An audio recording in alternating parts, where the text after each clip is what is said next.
Now, residents of Cherab sub-county in Isiolo are still battling a raging wildfire that has so far destroyed more than 200,000 acres of grazing land.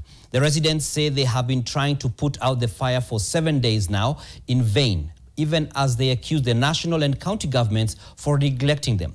Margaret Kimathi has been on the ground and now gives us that story. The raging fires has tormented residents of Isiolo North for 7 days now.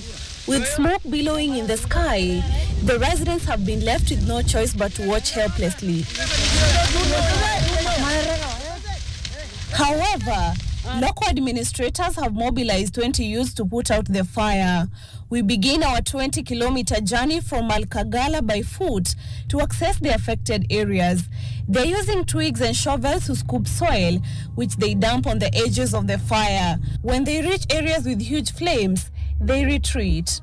Tulikuwa hata tujaenda nyumbani karibu siku 3. Tulikuwa tunalalia tu mahali tumeshindwa, tunalalia tu hapo, tunaamka asubuhi. Lakini kwa vile moto iko na nguvu mingi imetushinda. Hapa ilikuwa ni boma ya ng'ombe. Imetoroka. Ukiangalia hii area unaona vile inakaa.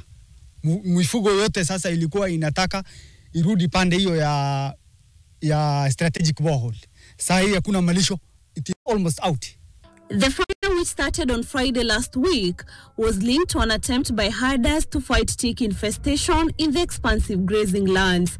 The fire has displaced herders and livestock in grazing areas, forcing them to evacuate cattle to safety. Wildlife, including elephants and monkeys, was also forced to flee the raging flames.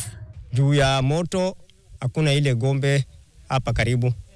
Watoto wa shule zote zimeumia, wamama wameumia, wazee wameumia, hata pia wababa wameumia, hata sisi zote wameumia.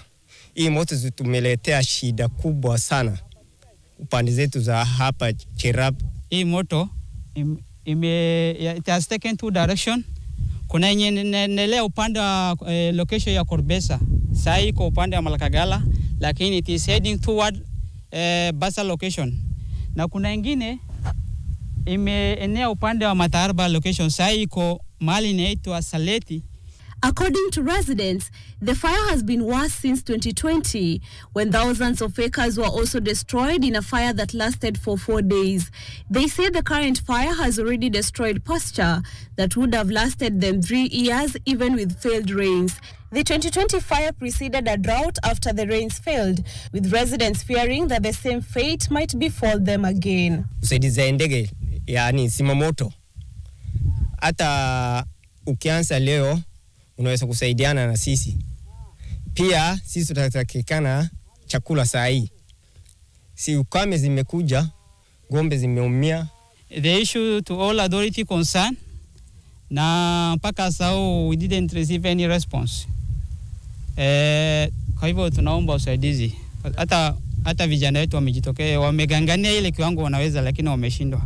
According to Isiolo County Commissioner Jeffrey Omoding, the fire is currently raging in Basa, Matarba and Serecho locations.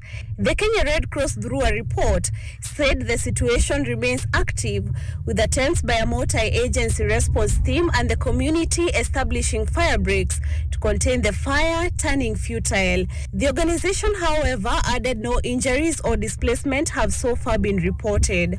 Stretching as far as eyes can see, these were the grazing zones for Isiolo North residents that would have at least sustained their livestock for 3 years.